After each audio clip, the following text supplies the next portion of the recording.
Why you must listen. Hi everybody, my name is Arya.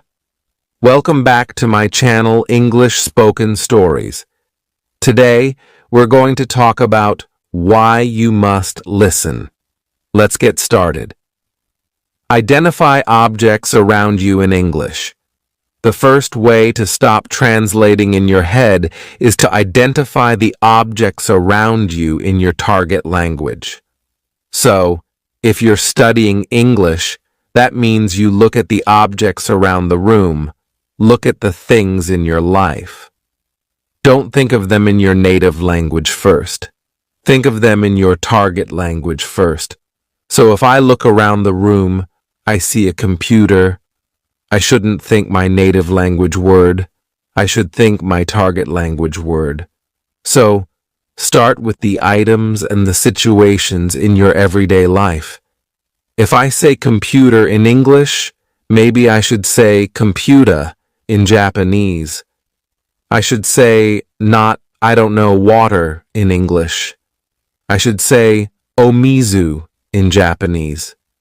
So, start associating the words in your target language with your everyday life now. So if you're studying English, that means start getting familiar with the things in your everyday life in English. Repeat phrases you hear native speakers use. Tip number 2 is to repeat the phrases that you hear native speakers use. So, if you're watching this channel, for example, or you're watching a TV show or a movie, listen for the way that native speakers make those phrases. If you hear a phrase you have never heard before, or you hear an interesting combination of words, try to repeat them yourself. Don't just listen. Try to say them yourself. If you're in a public space and it's difficult for you to do that, fine. Practice in a place where you feel more comfortable. Maybe if you have some private space to practice. Just repeat them. Get your mouth used to saying the words the way that the native speakers do. So if you never actually say words, if you're only taking in, if you're only listening, and you're not actually producing the language, it's kind of hard to practice and to really hone your pronunciation, to improve your pronunciation. So when you listen to native speakers, try to repeat after them. So for example, if you're studying English, you can try to repeat after this video. You can repeat after the things I'm saying, because maybe I'm using an expression, or I'm using a series of vocabulary words together, the way a native speaker would, and it's maybe a good idea to try to practice the ways that native speakers put their words together. So, try to repeat after native speakers, especially when you're looking at media, and you can do this when you're reading books too. You can try to read out loud interesting lines of books that you find, or something that maybe is difficult for you. Very nice practice tip.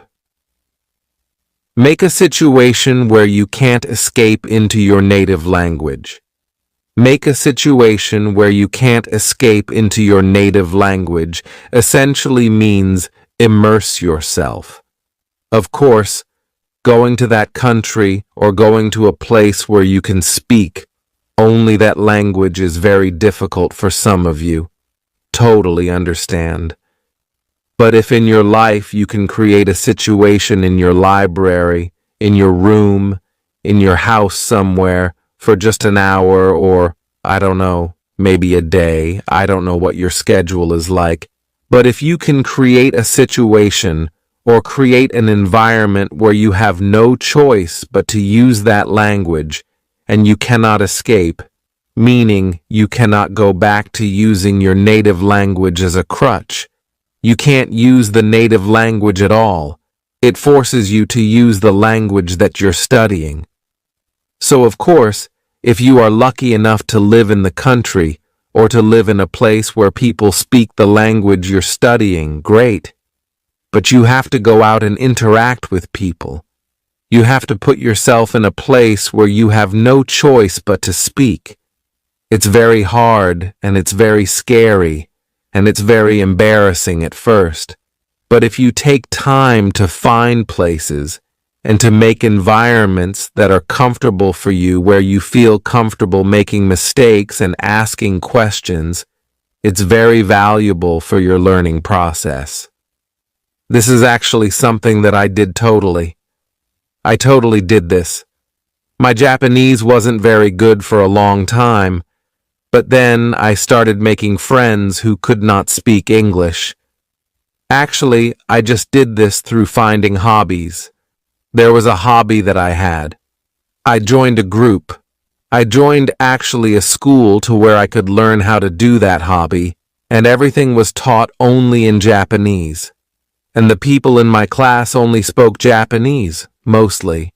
And then maybe we would go out for drinks and food late at night or on the weekends, and everybody spoke only Japanese. And if I couldn't communicate even simply in Japanese, I had no hope of keeping that friendship together. So it forced me to study.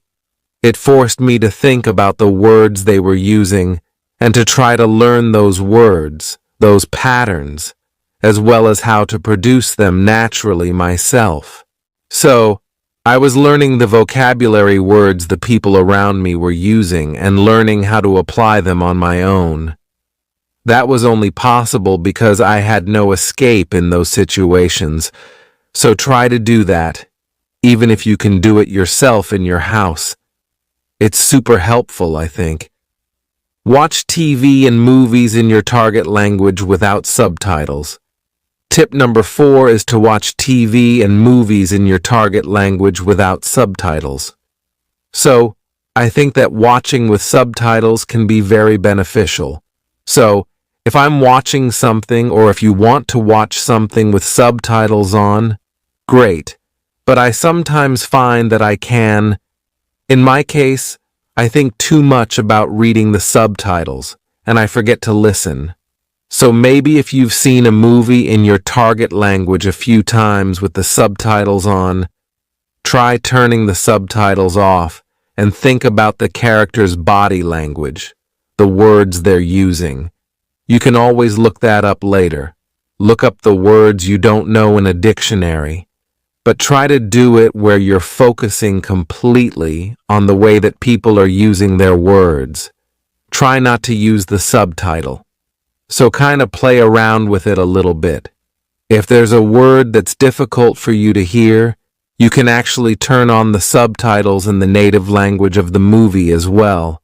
That's something that I've done, like, if I wanted to study Japanese, it's very useful when the actual words spoken in Japanese appear on the screen. Sometimes it's easier for me to catch a word if I see it visually and I hear it at the same time. So, another way to explore how you can use TV and movies is to actually turn on the closed captions like the words on the screen in the native language of the movie. So, this is sort of 2 points in one. So, 1, watch movies without subtitles, meaning subtitles in your native language. And hint 2 is to watch movies with closed captioning on. But the closed captioning is in your target language, not in your native language. So, you can try those 2 things with TV and with movie. Don't bring a dictionary to your lesson. Tip number 5 is, don't bring a dictionary to your lesson. Okay? So, give me a second here. So, I understand that dictionaries, especially electronic dictionaries, we have them on our phones now, are very, very convenient. Of course, it's important to use them, and they're a great resource to have. However, one thing that really bothers me and that I think is detrimental, is not helpful for students, is when students are in a lesson and they're practicing conversation, and they reach a point in the conversation where they don't know the word they want to use. They know it in their native language, and they don't know how to say it in their target language. They pull out their dictionary. They say to the person listening to them, their practice partner in their lesson where they have a limited period of time, just a moment. And then they look it up on their phone. It takes a few seconds. The flow of the conversation stops, and then they say a word. It's like, whoa, no. You don't have that ability. You don't have the ability to do that in a conversation with a native speaker. Most people, like if you go to a bank and try to open a bank account, are you really going to pull out your dictionary and sit there and try to communicate? Just a moment, as you look up each word you don't know? No. Or if you do, that's not a real conversation. So instead, try using a different strategy. By that, I mean if you find a word you don't know in conversation, explain the word to your conversation partner. Maybe they know the word. If you're speaking with a native speaker, this is a chance for them to teach you a word. I find that when people take the time to teach me a word, I remember the word much better than just looking it up on my dictionary. So, try to resist. Maybe you can bring a dictionary to your lesson, but don't use it or try not to use it in your conversation practice. It destroys the flow of a conversation. So, instead, practice the skill of describing the vocabulary word you want to use and learn how to ask the meaning of a word, or learn how to ask for a vocabulary word from your partner. So you can use an expression like, what's the word that means blah, blah, blah? Or, it's this thing that does this and this and this. So, this is an opportunity for you to describe characteristics of something or find a different way. You can use your body language. You can use whatever. You have a lot of tools, but try not to use a dictionary in a conversation because it's not realistic. Train responses to common questions. Number 6 is a quick one. I think hint number 6 I have is just to train responses to common questions. So, for example, a very common question in English is, "Hey, how are you?" You should know how to answer this question. Just have a default response. "Hey, how are you?" "I'm good." If it takes you a long time to answer the question, "Hey, how are you?" you need to practice. I think that's a pretty good indicator. So, for example, sometimes I ask students a question like they haven't quite gotten the idea of how to respond just yet. They're not quick at responding. I say, "Hey, how are you?" And they say, "Yes." And then they think, and they go, "I'm good." That's a very common question. So, think about just a default response that you can spit out, that you can quickly say. If it's, "How was your weekend?" or, "Hey, what's up?" or, "What do you want to do for dinner tonight?" Think about just a handful, meaning just a few responses to those questions and train them quickly. Just, "How are you?" "I'm good." "How are you?" "I'm okay." "How are you?" "Not bad." There are 3. So, it's just training responses to those questions. There's no reason to be surprised by a question like, "How are you?" That's a very common question. So, for those common questions, train responses to that.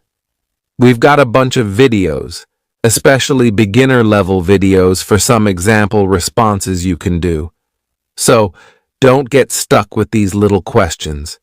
Just train a few responses. Practice a few responses till they feel natural to you. It will save you time, and it will help the person asking the question too to move forward in the conversation. Study with materials that don't provide a translation. The next tip is to study with materials that don't provide a translation.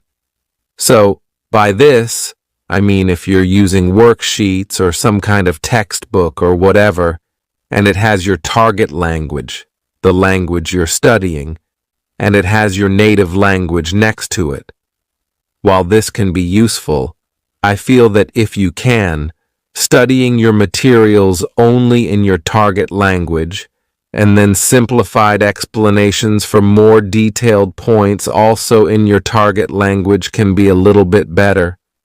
So, I don't want to say you should only study things in your target language and nothing from your native language because, of course, it can be helpful sometimes to look up a word or to understand the grammar point in your native language.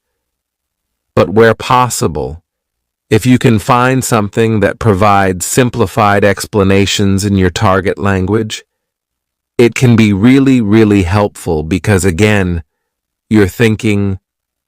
you're learning to think on a simpler and a more basic level about the language you're studying in the language that you're studying. So, this can be really, really good.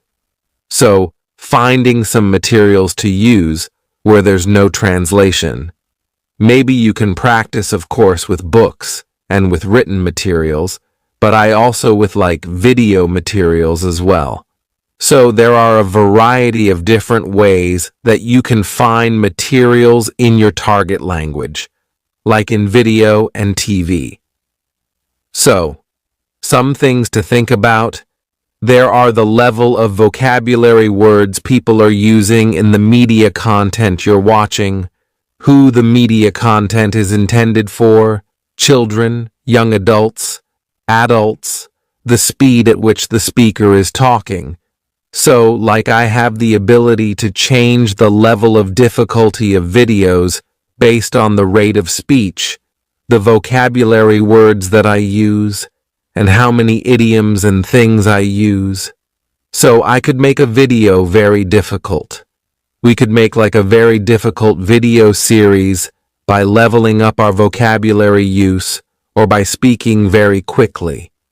Or as you might see in our English in 3 Minutes series, we can also use very simple vocabulary and speak at a low rate of speech. So maybe right now, this is a very intermediate level video. So please think about that. So not just for written materials, but also for your audio and visual materials. Think about who your audience is, the level of the material, and so on. It can be really fun, and it can be helpful to think about your target language in your target language. All right, we're almost done. Study phrases in addition to single vocabulary. The next tip is study phrases in addition to single vocabulary words. So, yes, of course, vocabulary is important, but I find it personally very, very useful to look at how a vocabulary word is used in a phrase because sometimes using it in a phrase helps you understand the nuance of that vocabulary word really, really well. Like a word like crazy, for example, in English. Depending on the situation where the word crazy is used, it could mean something different. It could mean a person who is mentally confused or mixed up. It could also mean something really good. It could mean something really bad. So if we look only at the word crazy, it's quite difficult to understand really the meaning of the word. But if you look at the way the word is used in a phrase, you can get a lot more information. So take a look at the way people use words in phrases, not just a single vocabulary word. You can learn a lot more that way, I think. Do your daily activities in English where possible. The next tip is to do your daily activities in your target language. So if you're studying English, that means try to do some daily activities in English, if possible. So this could be very, very boring stuff, but just think about it when you're doing the activity. So, like right now, I'm filming a video for English spoken stories. Or, I'm going to work. I'm cooking breakfast. I'm doing the laundry. What do I have to do tomorrow? So, try thinking about your everyday life in English if you're studying English. Try thinking about your everyday activities. The people that you meet, what are you doing? So, this is a way to help you practice your verb. So, if you don't know if I don't know, you're doing something at work and you're like, oh my gosh, how do I explain what's the verb for a picture? Like, I want to blah blah blah, a picture. What's the word? You can check a dictionary at that point and go, oh, it's draw. I need to use the verb draw for draw a picture. So you can find these little gaps in your everyday life. These little gaps and your knowledge if you think about your everyday activities in your target language. If you don't think about it in your target language, you might not realize you have vocabulary gaps or phrase gaps here and there. So this is a really good and kind of funny, actually, way to study. Use a learner's dictionary for new words. The last tip is to use a learner's dictionary for new words. So, in English, there are learner's dictionaries available in English. So, my personal favorite channel is English Spoken Stories. If you find a word that you don't recognize, you can check it in a dictionary, in a learner's dictionary, and it gives you a simple explanation in simple English of that word. So, instead of checking it in your native language, you can check it in your target language.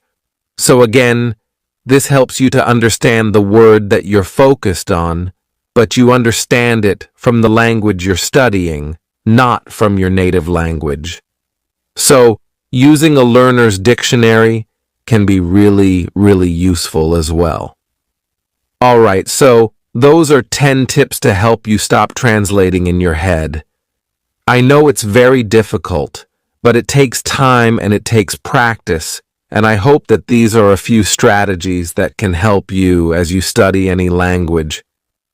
Of course, this is an English language channel, an English language learning channel, but I think these tips are pretty good for learning just about any language, really. So, I hope those are useful for you. If you have tried these strategies or if you have any other comments or other tips, please let us know in the comments section below this video. Thanks very much for watching this episode of English Spoken Stories, and I will see you again soon. Bye.